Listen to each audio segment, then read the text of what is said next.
All right. Hello, my wonderful friends. How are you guys doing? Okay, so a moment. Let me grab my earpod. We are going to be looking at.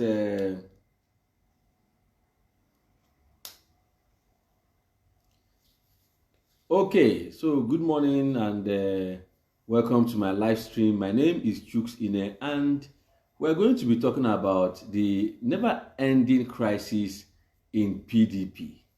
The never-ending crisis in PDP, and how this favors His Excellency Mr. Peter Obi.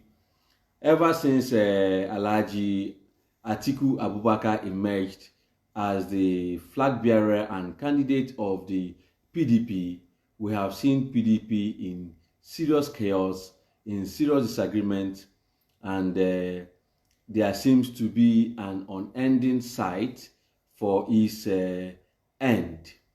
As a matter of fact, PDP is not what it used to be. Personally, I was very disappointed that His Excellency, the former president of Nigeria, Goodluck Jonathan, did not even attend their presidential primaries. They have not been consulting him properly, even though he was their member.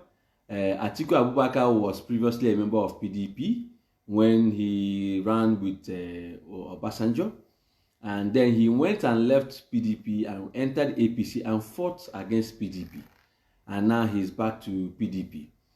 Wike himself is very instrumental in the entire crisis. Wike thought that with the oil money and dollars that he had, and not just the monetary aspect of it, but because of his involvement in PDP when every other person left PDP. Welcome, Coleman. Thank you very much for joining. When every other person left PDP, Wike stayed back, holding the party, funding the party. Okay, welcome, Molefe, watching from Botswana. Governor Wike stayed back. Thank you very much, Emeka Ezemoba. Well done, Obide movement all the way. Thank you. And Wike stayed back in PDP, funding the party. In fact, it was Wike that we consider to be the main opposition voice to the government of President Muhammadu Buhari. We heard Wike say, imagine somebody is saying that they want to come and continue what Buhari is doing or what Buhari has done. And Wike said, God forbid, So Wike expected that the PDP people will compensate him for his loyalty to the party by making sure that he secures the ticket. Thank you, Eze Uchenna. Thank you very much for joining. Please share this video. I am live. Let other people know. The more you share this video, the more my videos reach other people. Now, Wike expected that they will support him. They are going to vote for him. But these people disappointed Wike and they voted for Atiku Abubakar. That was a very big mistake that PDP made. PDP did not honor its long-standing convention of zoning. PDP normally zones their presidential ticket to the north or to the south, and this time around it was the turn of the south, especially the southeast, to present who the presidential candidate will be, but PDP dishonored that. What PDP is suffering today are just consequences of their injustice and their corruption and their bad way of doing things. Sometimes we feel that we can do things anyhow and nothing will happen. So when they went ahead and presented or nominated a Northerner, knowing fully well that a Northerner just finished ruling or is still ruling Nigeria for the past 7 years, and a Muslim has been ruling Nigeria for the past 7 years, there was no reason whatsoever that ticket should go back to the north or back to the Muslim from the north. It is the turn of the south, especially the southeast, to present or nominate who the candidate will be. Peter Obi was sensing all these dangers. He was sensing all these things. He knew that the presidential primaries was going to be all about money. And as a man who does not give shishi, who believes that the process should be credible, it's not just being credible yourself, but the process that will bring you out as a candidate should equally be credible, decided to dump the PDP before their primaries. His move shocked the whole Nigeria, shocked the whole people, but we were expecting it. We were anticipating that he will make that move. And we were waiting anxiously for the next party that he will join. As of that time, the obedient movement was beginning to pick up momentum, but everything was going to be transformed. Now, Atiku Abubakar has been having so many difficulties, trying to unify the party. He claims to be a great unifier and that he's coming to unify Nigeria and whatnot. But ever since he took upon himself this responsibility as the candidate of the PDP, there is no peace in PDP. Wike just made a statement recently saying that he is not going to leave the PDP, but he is going to be there until he sees justice. Thank you very much, Oluchi Okoye. Now, what does that mean that he's not going to leave PDP? Wike is saying this. He's not going to leave PDP, but he's going to be there and he will see justice. Wike feels that if you want to, it is best that you have your enemy closer to yourself. Now that the PDP has rubbished him, he's going to show them he will be in PDP and destroy PDP. Wike himself is inwardly obedient. He knows that it is the turn of the Southeast or the South to produce the next president of Nigeria, and there is no way he's going to support Atiku. All this hullabaloo about Ayu being the chairman of PDP and that he must go is not even it. If Ayu leaves tomorrow, Wike will find another reason why PDP will keep on having crisis. He has had a lot of consultations in London, in Rivers State, even Obasanjo was involved, and a lot of things are happening behind the scenes. Atiku Abubakar is very, very stranded. He is very, very shocked and disappointed looking at the whole division going on in PDP. In the Presidential Working Council, the camp of Wike pulled out from that council and they are not going to be working for Atiku. And so these PDP governors, we are talking about Abia State, we are talking about Benue, we are talking about even Enugu. These people are going to move with their structures and they are going to give it to Labour Party for Labour Party to emerge as the president of Nigeria in 2023. So Patrick Uba says, brother, you're on the right track of political wisdom. Thank you very much, Patrick Uba. So these things are happening in Nigeria and we are all witnessing it. Nobody knew, honestly speaking. You see, sometimes it's just like playing game, computer game, or playing draft. There are certain times you make a move, you think that that move will favor you, or that move is the right move, and then that move will backfire, and then you regret it. PDP as a party regrets giving that ticket to Atiku Abubakar, and they said the reason why they gave him that ticket in the first place was because they were giving it to somebody they thought will win.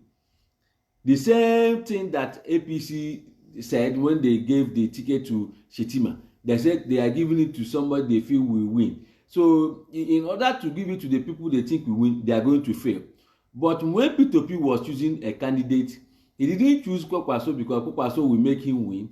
Or he chose Ahmed, Senator Dati Ahmed, because he knows that this person is honest, is a man of integrity, has a track record of capability and competence.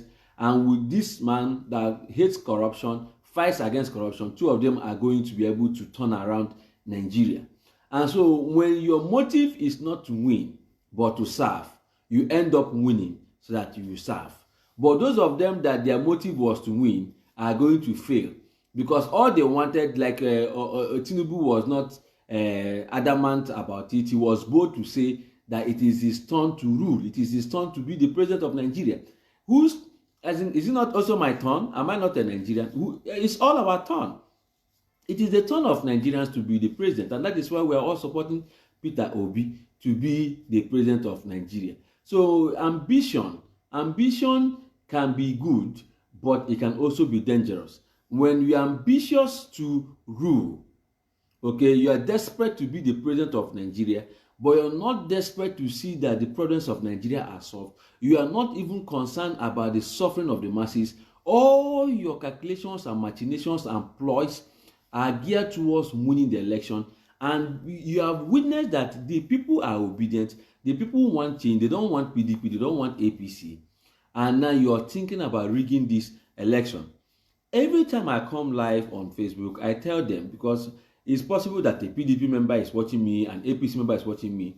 This 2023 presidential election is not going to be like any election we have ever witnessed in this country. You see, at least to an extent, INEC has been strengthened with the use of beavers, electronic transmission of results. A lot of differences are going to take place. And this is not the delegate election system where you are going to be giving delegates money. This is the whole Nigeria coming out that day to vote. Thank you, Adeyemi. Adeyemi tells me to keep up the good and great work. I appreciate that. The whole Nigeria are going to come out that day to come and cast their vote. And a lot of Nigerians are not going to take any money from any politician. It will shock them. And even if they take, they will take and even vote on that person.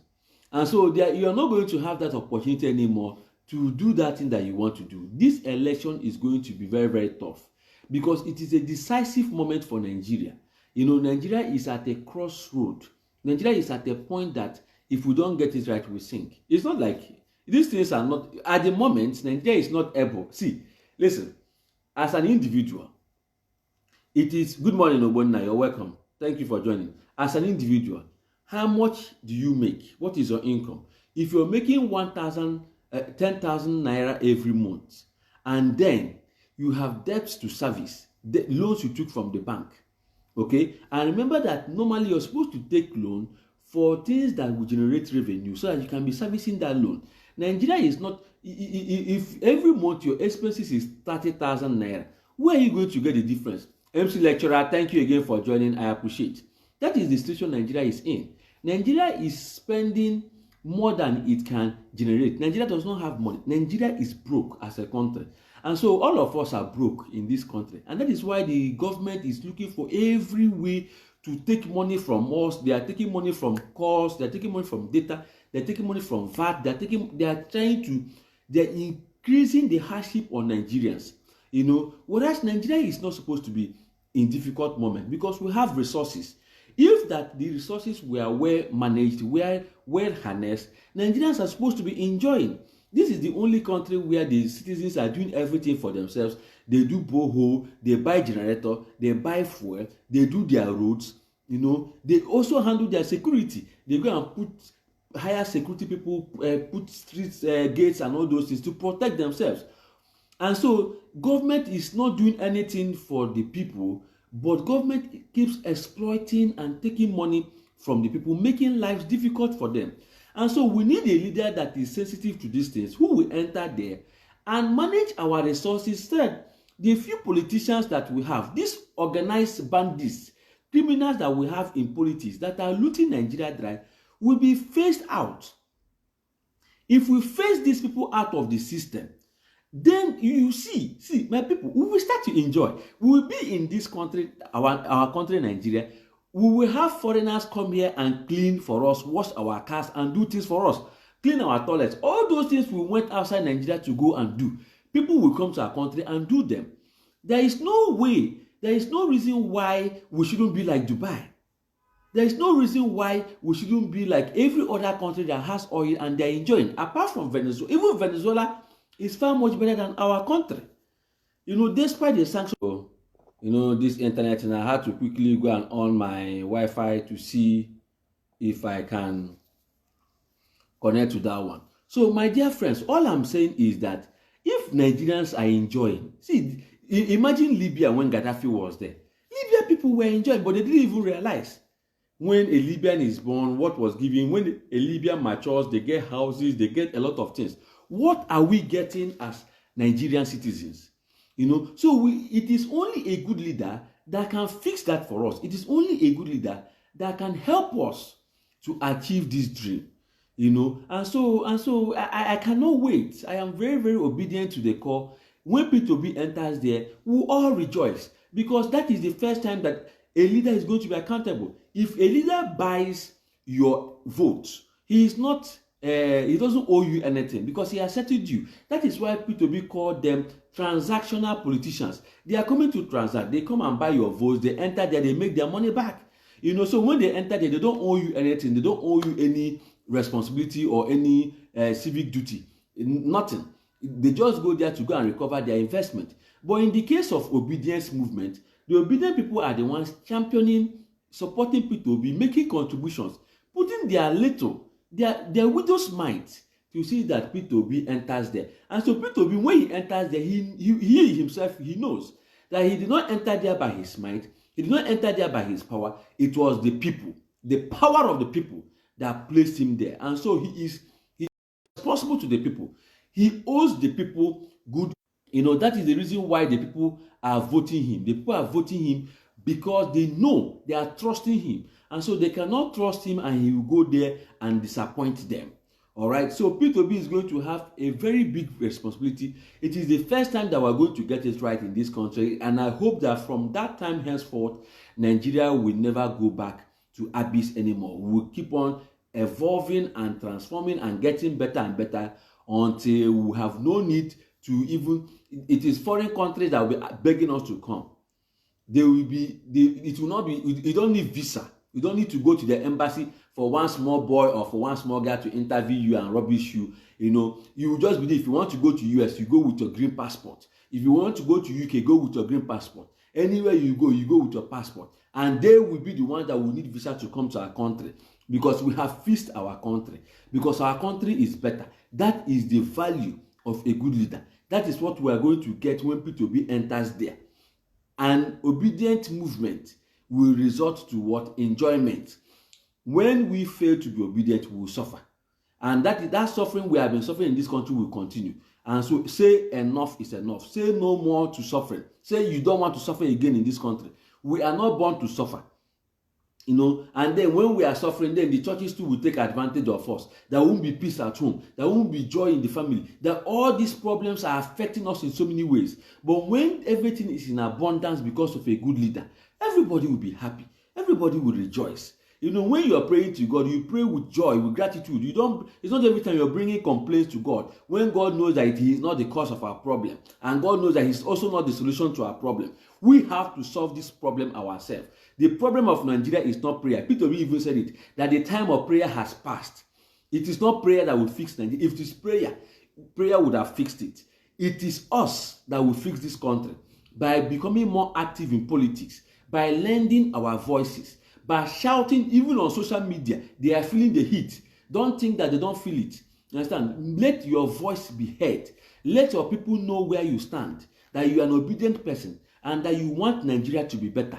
They will see it. They will hear it. You understand? Even if it's two people. Do you know that the Bible says, if you will labor all your days and bring save it be one soul to God, how great shall be your joy. So I am giving you the same challenge today. If you will labor all your time now and bring, even if it is one person, to become obedient in your village, do you know the happiness that it will be? You understand? When Peter Obi will enter there, this is our time. This is our turn. It is not his turn. It is not his time. It is the time of Nigerians to have a leader that will transform this nation so that we will be a developed country. So we enjoy electricity 24 hours, 7 days a week, 4 weeks in a month, and 365 days in a year, non-stop. So that we can buy fuel cheaper, we can buy diesel cheaper, and all these things that are luxuries to us will become non-luxuries. And Chinese people will not have the mind, and importers will not bring inferior things to us because they think that we don't have money, we cannot afford them. We need to live in abundance, and to live in abundance has to do with management of our resources. It has nothing to do with the resources, because we have resources. God has already given us the resources. It is now for our political leaders to manage and harness those resources so that it will benefit the people. Build world-class hospitals, furnish those, equip it with the best technology. Build fine standard schools, correct schools.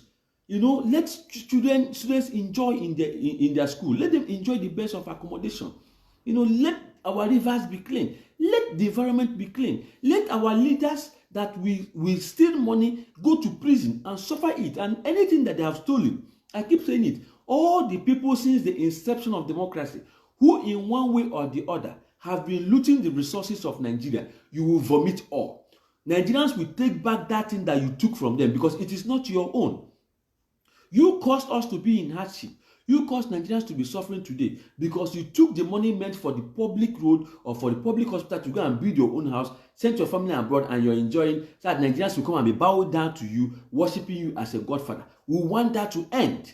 We want that to end. Democracy is government of the people, by the people, and for the people. And so the crisis in PDP, may it continue to exist there. until PDP emerges, because PDP is a very wicked party.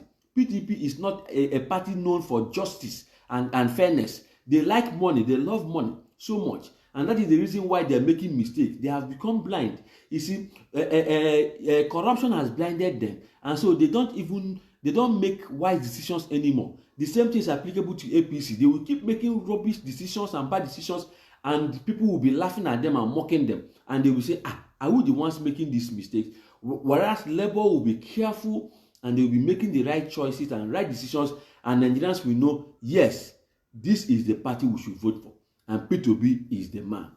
Thank you very much for watching. Thank you for joining me. Please share this video. Let others see it. I am begging you. I am grateful that you took our time to watch me. I am obedient. Remain obedient until we put Peter Obi in Aso Rock. Have a good day, my friends. Bye-bye.